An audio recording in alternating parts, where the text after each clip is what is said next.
গ্রামে বাড়িতে গেলে আমার মতন কার কার এরকম অবস্থা হয় একটু কমেন্টে জানাবেন। হ্যালো এভরিওয়ান, আসসালামু আলাইকুম। কেমন আছেন? আশা করি অনেক অনেক ভালো আছেন। কেন এই কথাটা বললাম বলেন তো? এই তো শ্বশুর বাড়ি আর বাপের বাড়ি কাছাকাছি, মানে এরকম একটা অবস্থা হয় 8-9 দিন যা থাকে, একদিন এই বাড়িতে একদিন ওই বাড়িতে, একদিন এই বাড়িতে পিঠা বানালে ফোন দেয় আর একদিন ওই বাড়িতে পিঠা বানালে ফোন দেয়। মানে আমার গ্রামে গেলে এরকম দৌড়াদৌড়ি করতে করতে যে কীভাবে সময় জায়গা, মানে গ্রামের মানে থাকার থোকার কীভাবে সময় জায়গা আমি নিজেও বলতে পারি না।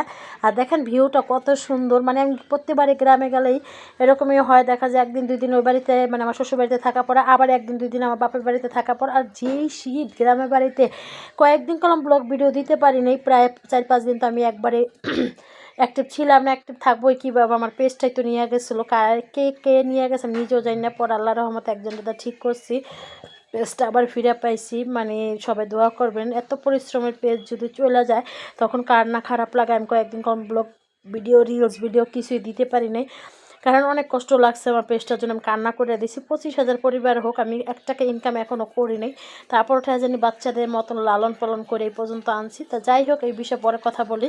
তো যাই হোক, বলতে বলতে যে বাপের বাড়ির কাছাকাছি আইসা পড়ছি। আর রাস্তার ভিউগুলো দেখেন কত সুন্দর, মাশাল্লাহ, চোখে মুখে বাতাস লাগতেছে, এত ভালো লাগতেছিল। ঠান্ডা, মাথায় কাপড় দিয়ে আমার ছেলেকে মেয়েকে জ্যাকেট ট্যাকেট পরে নিতেছিলাম।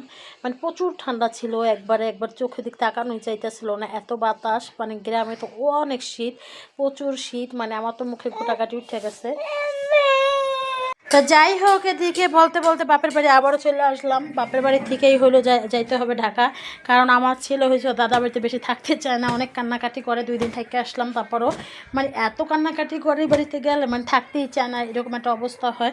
কিন্তু সবাই অনেক আদর করে, তারপরও খালি এসে নানা বাড়ি। আর গতকালকে তো দুজনে একসাথে কান্নাকাটি শুরু করছে।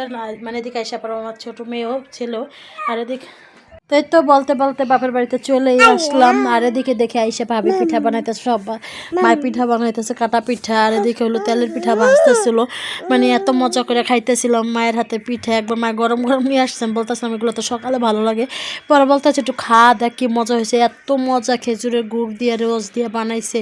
আর এদিকে হলো পরের দিন সকালবেলা হলো নাস্তা খাইতেছিলাম, পরোটা ভাজি করছিল, তো এদিকে খাইতেছিলাম। ডিম ভাজা ছিল, বাট আমি খাই না, ডিম আমার খাইতে ভালো লাগে না, পরোটার সাথে আমার কাছে ভাজি বেশি মজা লাগে।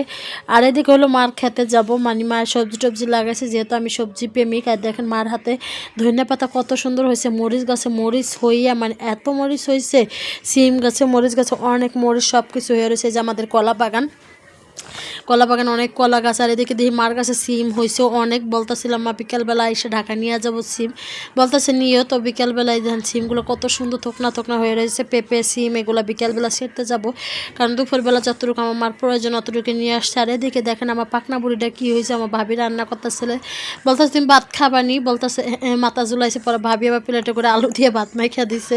তো যাই হোক, আমার দেখাইতেছিল, সবাই এত হাসাহাসি করতেছিল। আর এদিকে আমার ছেলে নামাজ পড়তে যাইতেছে। তো সবাই ভালো থাকবেন, সুস্থ থাকবেন, আল্লাহ হাফেজ, আসসালামু আলাইকুম।